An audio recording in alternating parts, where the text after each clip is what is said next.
Hello friends, I hope you all are doing good. My name is Arshpreet and today I am going to teach you about characteristics and properties of EM waves. EM waves के बारे में हमने last video में अच्छे से discuss किया था. आज हम पढ़ने जा रहे हैं characteristics and properties of EM waves.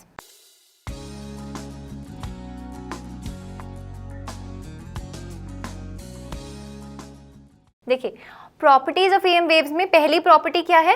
They are produced by accelerated और ऑसिलेटिंग चार्जेस. इसके बारे में हमने लास्ट वीडियो में भी पढ़ा था. मैंने आपको बताया था कि ऐसा कोई चार्ज जो रेस्ट पे है या जो कांस्टेंट वेलोसिटी से मूव कर रहा है वो नहीं बना सकता इलेक्ट्रोमैग्नेटिक वेव को. हमेशा चार्ज को कैसा होना चाहिए? एक्सेलरेटेड या आप बोल लीजिए ऑसिलेटिंग होना चाहिए. तभी हमारे पास इलेक्ट्रोमैग्नेटिक वेव जनरेट होगी. बिकॉज इलेक्ट्रोमैग्नेटिक वेव में जो इलेक्ट्रिक फील्ड है एंड मैग्नेटिक फील्ड है that varies with time. Right, इसको हम ऐसे समझते हैं. सपोज ये कोई इलेक्ट्रोमैग्नेटिक वेव है. सबसे पहले हमारे पास क्या था कि कोई करंट कैरिंग वायर थी जिसने अपने आसपास मैग्नेटिक फील्ड को प्रोड्यूस किया. एंड क्या हुआ? बाय द टाइम जैसे जैसे करंट चेंज हुआ मैग्नेटिक फील्ड चेंज हुई with respect to time. And इस मैग्नेटिक फील्ड ने प्रोड्यूस कर दिया इलेक्ट्रिक फील्ड को. याद कीजिए, हमने इस चैप्टर की पार्ट 1 में किया था एक एक्सपेरिमेंट परफॉर्म जिसमें ये कैपेसिटर प्लेट्स थी. They were charged through a battery like this. तो यहाँ से जो करंट ट्रेवल कर रहा था जिसकी वजह से मैग्नेटिक फील्ड चेंज हो रही थी एंड इसी मैग्नेटिक फील्ड की वजह से करंट की वजह से यहाँ पर चार्जेस इंड्यूस होते थे. एंड जो ये मैग्नेटिक फील्ड वेरी हो रही थी, ये कौन सी मैग्नेटिक फील्ड है? This blue one. This is changing and इसकी वजह से यहाँ पर चार्जेस इंड्यूस हुए थे एंड इन इंड्यूस चार्जेस की वजह से हमारे पास इंड्यूस्ड इलेक्ट्रिक फील्ड प्रोड्यूस हुई थी which was due to this magnetic field. Right, तो इसकी वजह से हमारे पास ये रेड वाली इलेक्ट्रिक फील्ड प्रोड्यूस हो गई. एंड बाय द टाइम ये इलेक्ट्रिक फील्ड ने यहाँ पर क्या प्रोड्यूस कर दिया था? मैग्नेटिक फील्ड, जिसकी वजह से जब हमने कंपास प्लेस करी थी यहाँ पर तो उसमें डिफ्लेक्शन शो हुई थी. तो by the whole process we can say that magnetic field is producing electric field, electric field is producing magnetic field, magnetic field is vice versa producing electric field and so on. And this is an electromagnetic wave in which electric field and magnetic field changes with time. Second property क्या है? Second property is these waves do not require any material medium for propagation. ये मैंने आपको last video में भी बढ़ाया था that ये जो इलेक्ट्रोमैग्नेटिक वेव्स प्रोड्यूस हो रही हैं, जनरेट हो रही हैं, इनको ज़रूरी नहीं है कि कोई मीडियम चाहिए ट्रेवल होने के लिए. They can travel in vacuum as well as free space with the velocity of light which is equals to c is equals to 1/μ0 into epsilon naught. μ0 यहाँ पे क्या रहता है? परमेबिलिटी.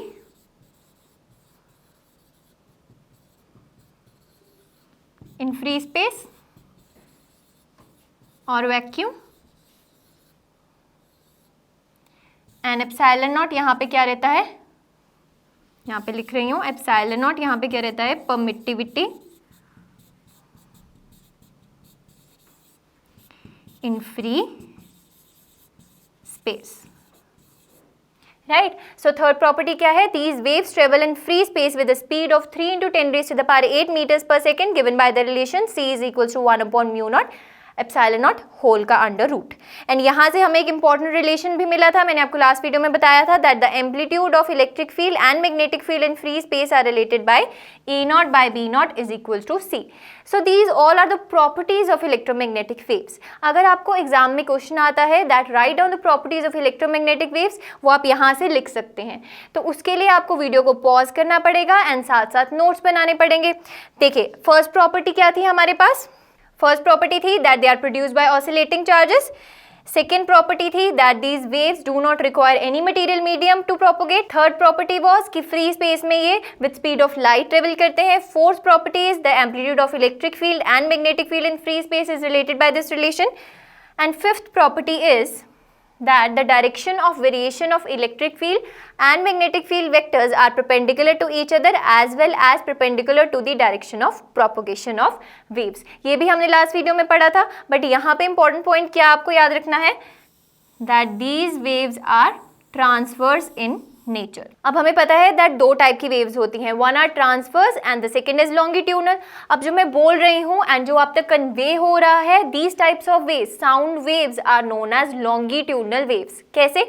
बिकॉज मैं एक बार बहुत हाई बोल रही हूँ, कभी बहुत स्लो बोल रही हूँ, कभी बहुत हाई बोल रही हूँ, कभी बहुत स्लो बोल रही हूँ। मीन्स यहाँ पे क्या है, कंप्रेशन एंड रेयरफिक्शंस प्रोड्यूस हो रहे हैं and these types of waves are known as longitudinal waves. पर जो ये इलेक्ट्रोमैग्नेटिक वेव्स होती हैं, ये कैसी होती हैं? They are transverse in nature. Transverse का मतलब क्या होता है? अब वेव प्रोपोगेट कर रही है इस साइड एक्स डायरेक्शन, मतलब ये जो वेव प्रोपोगेट कर रही थी वो प्रोपोगेट कर रही थी in x direction, and electric field and magnetic field oscillate कर रहे थे इन वाइजेड प्लेन। तो आप देख सकते हैं दैट ये जो ऑसिलेशंस हैं, oscillations of charges in case of electric field and oscillation of current in case of magnetic field, ये जो oscillations हैं ये perpendicular हैं या आप बोल सकते हैं transverse हैं to the direction of propagation that is x। तो इसलिए हम इन waves को क्या बोलते हैं? transverse in nature, right? Next property है the electromagnetic wave carry energy which is divided equally between electric field and magnetic field vectors. अब जो ये इलेक्ट्रोमैग्नेटिक वेव थी,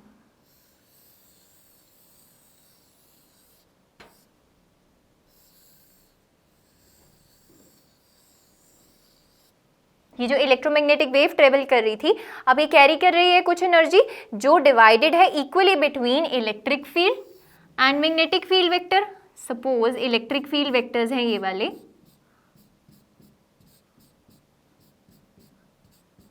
एंड मैग्नेटिक फील्ड वेक्टर्स हैं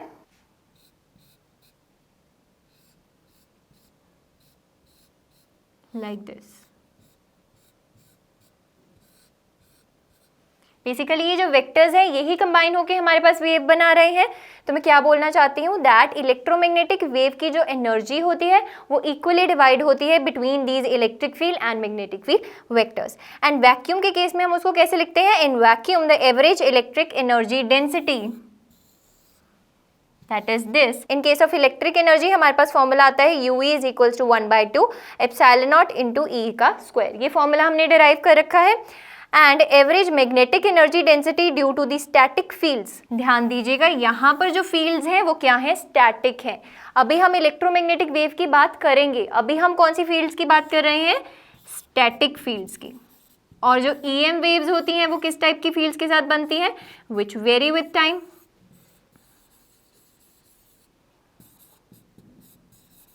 तो हमें एवरेज एनर्जी का formula in case of static fields पता है, that is equals to U is equals to 1/2 epsilon naught E square and UB is equals to 1/2 B square by mu naught. Mu naught यहाँ पे क्या रहता है? Permeability. But in case of electromagnetic waves हमारे पास क्या changes आते हैं? चलिए देखेंगे। टोटल फॉर्मूला हमारे पास एवरेज डेंसिटी का ये बन गया था, सिंपली UE प्लस UB कर दीजिए। U average in case of vacuum is equals to UE plus UB which is equals to this. इसके केस में क्या है? हमारे पास फील्ड्स कैसी हैं? स्टैटिक हैं। बट अगर हम बात करना चाहते हैं इलेक्ट्रोमैग्नेटिक वेव्स की एनर्जी की, तो उसके केस में हमें पता है that electric field and magnetic field static नहीं होती, दे वेरी विथ टाइम। तो उस केस में क्या होगा? जो E होगा उसको हम रिप्लेस कर देंगे विद ERMS, एंड B को हम रिप्लेस कर देंगे with BRMS, that is root mean square value. AC current वाले चैप्टर में मैंने आपको ये टर्म्स के बारे में अच्छे से क्लियर किया था। ERMS क्या होता है? Root mean square value of electric field. अब देखिए हम आगे इसको कैसे सिंप्लीफाई कर सकते हैं इस फॉर्मूला को, चलिए डिराइव करते हैं। U is equals to 1/2 epsilon naught ERMS whole का स्क्वायर प्लस BRMS का स्क्वायर बाय 2 म्यू नॉट। ये हमारे पास है U average in case of electromagnetic fields, that is when electric field and magnetic field are changing with time and these type of fields are called alternating fields. And alternating fields के case में हम किसकी value लेते हैं? हमेशा RMS की value लेते हैं। अब एक बहुत इंपॉर्टेंट रिलेशन मैंने आपको पढ़ाया था इन लास्ट वीडियो एंड आज की वीडियो में भी पढ़ाया था, that E0 is equals to B0 into C। इस फॉर्मूला से हमें एक और बहुत इंपॉर्टेंट बात पता चलती है दैट c की वैल्यू आपको पता है बहुत बड़ी होती है, दैट इज 3 × 10⁸ मतलब जब हमें कोई भी चीज़ समझनी है ऑप्टिक्स में, जब हम आगे पढ़ेंगे आने वाले चैप्टर्स में तो आप देखेंगे उसमें हम हमेशा electric field and magnetic field में से किसको ज़्यादा इंपॉर्टेंस देंगे, इलेक्ट्रिक फील्ड को, बिकॉज आप देख सकते हैं electric field is equals to B0 × C, मतलब इसका मैग्नीट्यूड ज़्यादा रहेगा। सिमिलरली अगर मैं RMS के केसेस में लिखना चाहती हूँ इस फॉर्मूला को तो मैं कैसे लिख सकती हूँ, that ERMS divided by C is equals to BRMS। C को सिंपली अगर मैं इस साइड ले जाऊं और E0 एंड B0 की जगह मैं RMS की वैल्यूज़ को रिप्लेस कर दूं तो यहाँ से BRMS की वैल्यू मुझे ये पता चल गई which is equals to ERMS by C। इसकी वैल्यू को आप सब्स्टिट्यूट करेंगे इस इक्वेशन में तो आपके पास देखिए क्या आ जाएगा, U average is equals to 1/2 epsilon naught ERMS का स्क्वायर प्लस BRMS का स्क्वायर, मतलब इसका स्क्वायर यानी कि ERMS का square divided by C square और नीचे पड़ा था 2μ0 एंड C स्क्वायर की वैल्यू हमने लास्ट वीडियो में डिराइव करी थी। C स्क्वायर की वैल्यू आती है 1/μ0 × एप्सिलॉन नॉट। यहाँ पे सब्स्टिट्यूट कर दीजिए तो आपके पास आ जाएगा U average is equals to 1/2 epsilon naught ERMS का स्क्वायर प्लस ERMS का स्क्वायर C स्क्वायर। जब C स्क्वायर को यहाँ पे आप सब्स्टिट्यूट करेंगे 1/μ0 × एप्सिलॉन नॉट तो μ0 से μ0 कट जाएगा एंड आपके पास एप्सिलॉन नॉट ऊपर चला जाएगा एंड नीचे रह जाएगा 2 लाइक दिस। आप देख सकते हैं ये आ गया 1/2 एप्सिलॉन नॉट ERMS का स्क्वायर एंड यहाँ पर भी क्या आ गया 1/2 एप्सिलॉन नॉट ERMS का स्क्वायर, राइट। तो आपके पास टोटल U एवरेज क्या आ जाएगा, half plus half is 1 that is epsilon naught ERMS का square. This is the value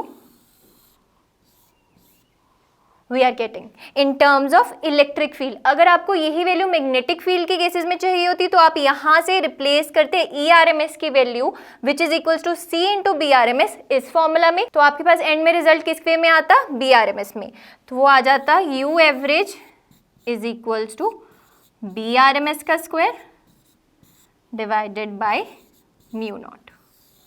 तो उस केस में आपके पास सॉल्व करके ये वैल्यूज आ जाती। ये बहुत ही इंपॉर्टेंट फॉर्मूलाज है, इसमें आप फर्दर आगे सब्स्टिट्यूट कर सकते हैं ERMS एंड BRMS की वैल्यू। ये हमने लास्ट चैप्टर में पढ़ा था, लास्ट चैप्टर में हमने पढ़ा था that ERMS is equals to E0/√2।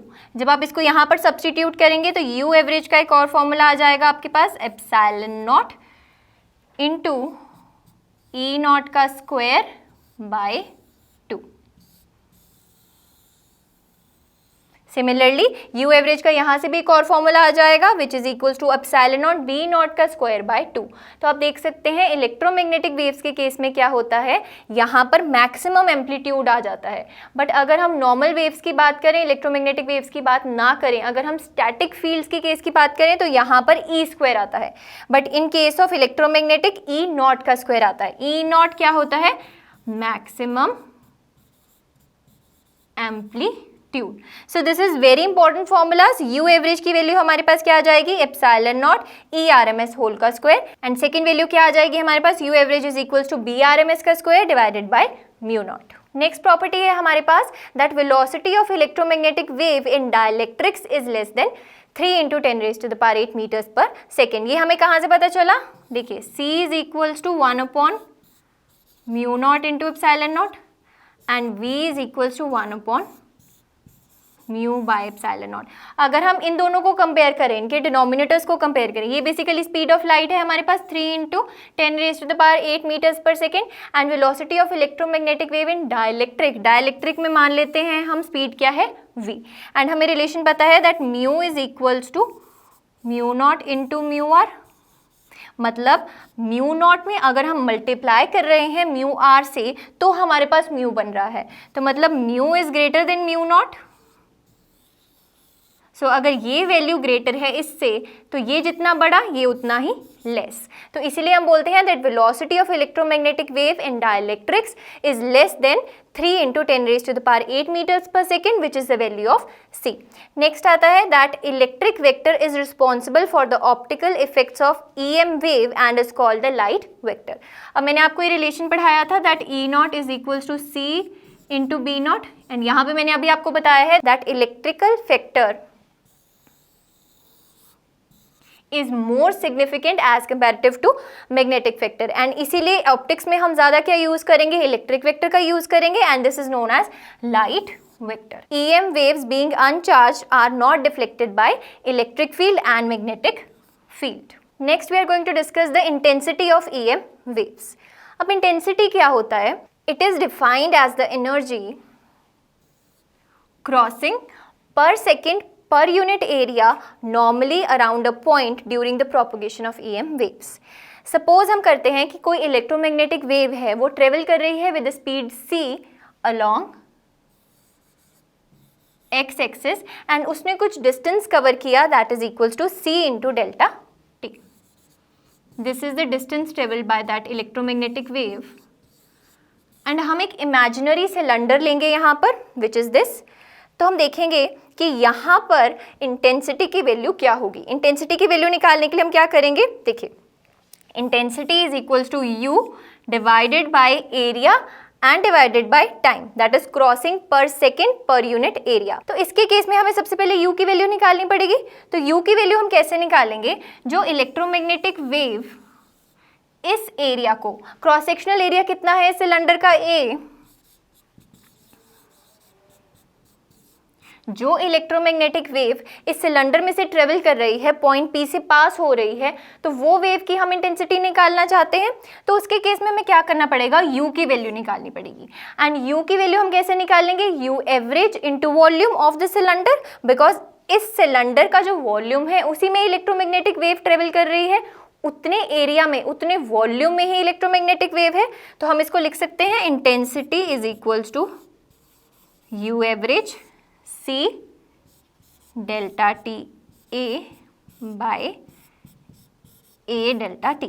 ये जो वैल्यू है ये किसकी वैल्यू आ जाती है हमारे पास, U average into C ΔT A. This is basically the volume.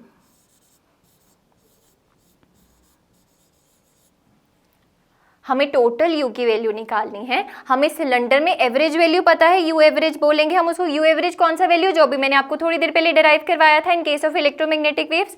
अगर हम एवरेज वैल्यू को मल्टीप्लाई कर दें वॉल्यूम ऑफ द सिलेंडर के साथ, कौन सा सिलेंडर, इमेजिनरी सिलेंडर, तो हमारे पास U की वैल्यू आ जाएगी.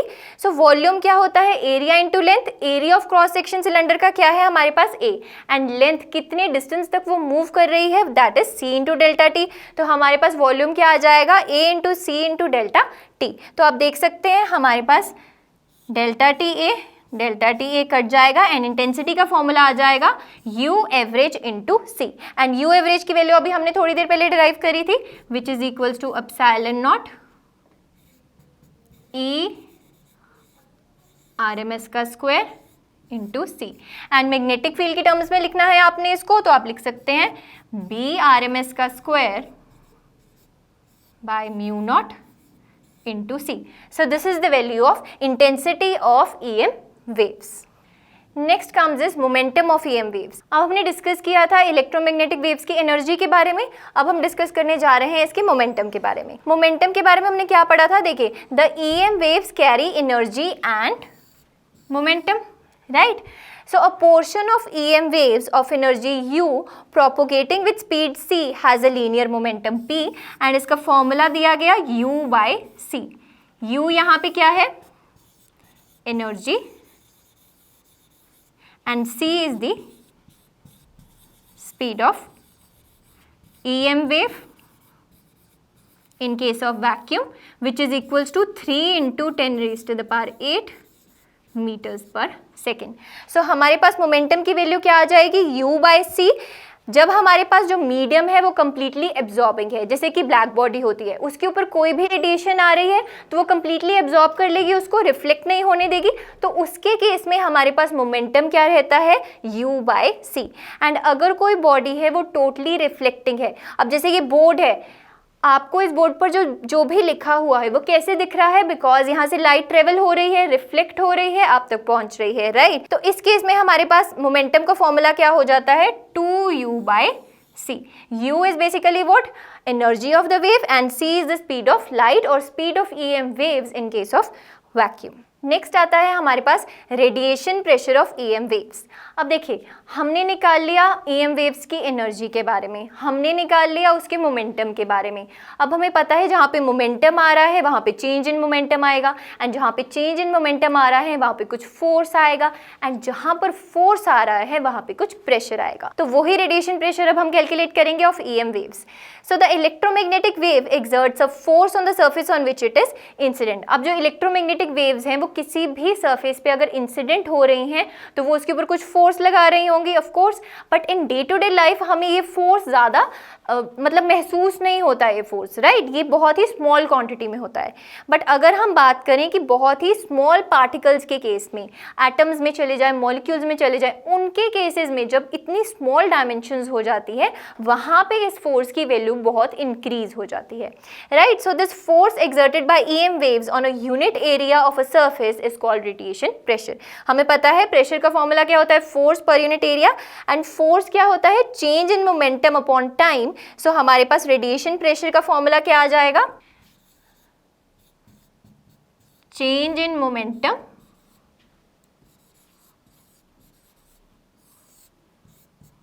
पर unit time into area. So similarly यहाँ से हमें क्या पता चला कि अगर एरिया बहुत बड़ा है, हमारी बॉडी बहुत बड़ी है, इसी केस में क्या होता है कि जब सन में से रेज आती हैं, इलेक्ट्रोमैग्नेटिक रेज आती हैं, तो जब हमारे सरफेस पर पड़ती हैं, हमारी स्किन के ऊपर पड़ती हैं, तो वहाँ पर हमें इतना रेडिएशन प्रेशर फील नहीं होता।